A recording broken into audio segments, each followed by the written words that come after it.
Picture this: a small, sun-baked hilltop town. The stone walls are crumbling, a few olive trees cling to life, and just over the ridge, you can see the exhausted, burned-out silhouette of Jerusalem. It's 586 BC. The great city has fallen to the Babylonians. The temple is destroyed. A few weeks, maybe months, have passed, and the survivors are gathering here, in a place called Mizpah, trying to piece their lives back together among the ruins. Into this fragile, hopeful calm walks a man, and his name is about to shatter what little trust remains. Ishmael, son of Nethaliah. What happens next is a political thriller, a family tragedy, and a prophetic warning all rolled into one. It's a story the Bible preserves in shocking detail, and it leaves a wound that still echoes today. To really get this, we have to understand the scene. After Babylon destroyed Jerusalem, King Nebuchadnezzar took most of the leaders and skilled workers into exile, but he left a remnant of the poorest people in the land. To govern them, he appointed a man named Gedaliah. Gedaliah had a reputation for being a peacemaker, and he set up his administration here in Mizpah. For the terrified population, he represented a chance at survival, a local leader, recognized by the conqueror, who promised them they could safely harvest their fields and vineyards. Think of Mizpah as an exposed watchtower. That's literally what the name suggests.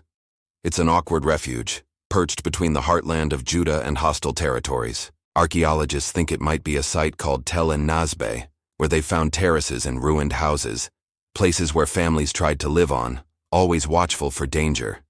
So, who was this Ishmael who arrives on the scene? The Bible tells us he was of royal blood, a descendant of the kings of Judah. He wasn't some random bandit.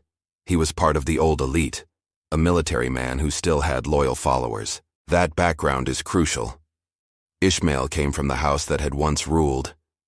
In a shattered world like this, men with a pedigree and a grievance are incredibly dangerous. They can claim a right to power that was stolen from them.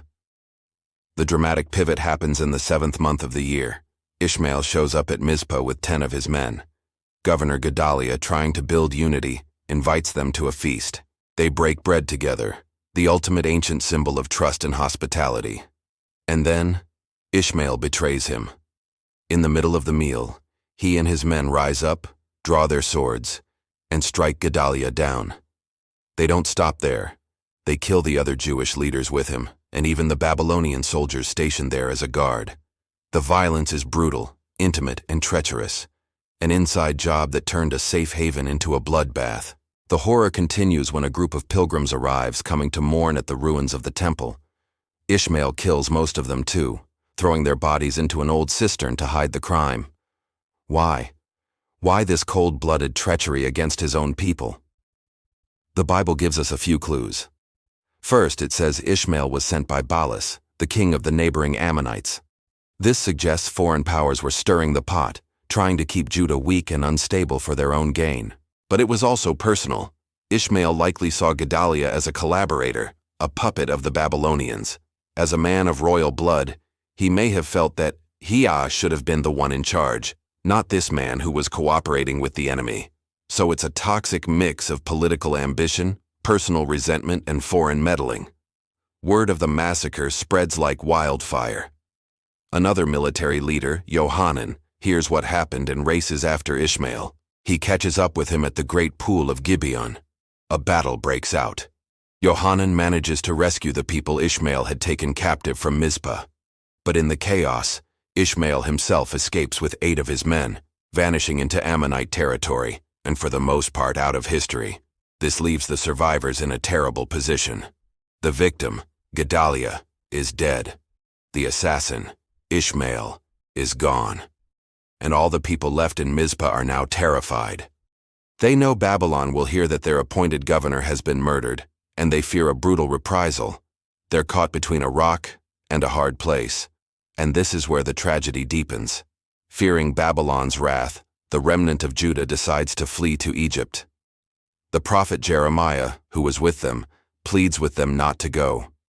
He delivers a message from God. Stay in this land. Trust me. I will protect you. But the people are consumed by fear. They refuse to listen.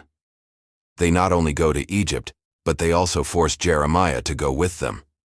This wasn't just a political move. It was a spiritual failure. They abandoned the land God had promised them, rejected the counsel of his prophet, and gave in to panic. The assassination of Gedaliah by Ishmael was the direct trigger for this final, tragic exodus. So what can we make of this story today? Scholars look at it through a few different lenses. Some see it as a desperate, last-ditch act of resistance against Babylon, a failed, tragic attempt at independence. Others see it as a personal vendetta. Ishmael, driven by royal pride and ambition, couldn't stand to see Gedaliah in power. And, of course, there's the angle of foreign intrigue, with the king of Ammon using Ishmael as a pawn. All these angles point to the same moral. When a community is torn apart by factionalism, vengeance, and pride, it creates a vacuum that allows outside forces to meddle, and the whole structure collapses. This isn't just a dusty historical footnote. It speaks directly to our world today. It shows us that leadership decisions have massive consequences. Gedaliah's choice to trust Ishmael may have been noble, but it was also naive, and it cost lives. Leaders have to balance wisdom with prudence. It teaches us that internal divisions can be far more destructive than any outside enemy. When a society is fractured by pride and revenge, survival itself becomes nearly impossible. And it shows us how fear leads to terrible decisions. The flight to Egypt, against God's direct command, compounded the tragedy. Sometimes the most courageous and faithful act is to stay and rebuild even when it's hard. If there's one central lesson from the story of Ishmael, it's this. When trust is betrayed, when leaders act out of pride or fear, it's the innocent who pay the highest price. The prophets called the people to remain, repent, and rebuild. A call to courage and dependence on God, not panic or revenge. In our own time, which is so often marked by division, tribalism, and the temptation to run from our responsibilities, that call is just as urgent. We have to choose unity over faction, wise counsel over rage, and patience over panic. Remember the victims at Mizpah. Their hopes, their homes, their very lives were lost, not just to a foreign army, but to hatred from within. Let that memory be a warning to us, and let it shape us for the better. If this story moved you, and you want more deep dives into the Bible's hidden histories, stories that read like thrillers, but teach like prophets, please like this video, share it, and subscribe to our channel. Your support helps us bring these ancient living lessons to light. Thanks for watching.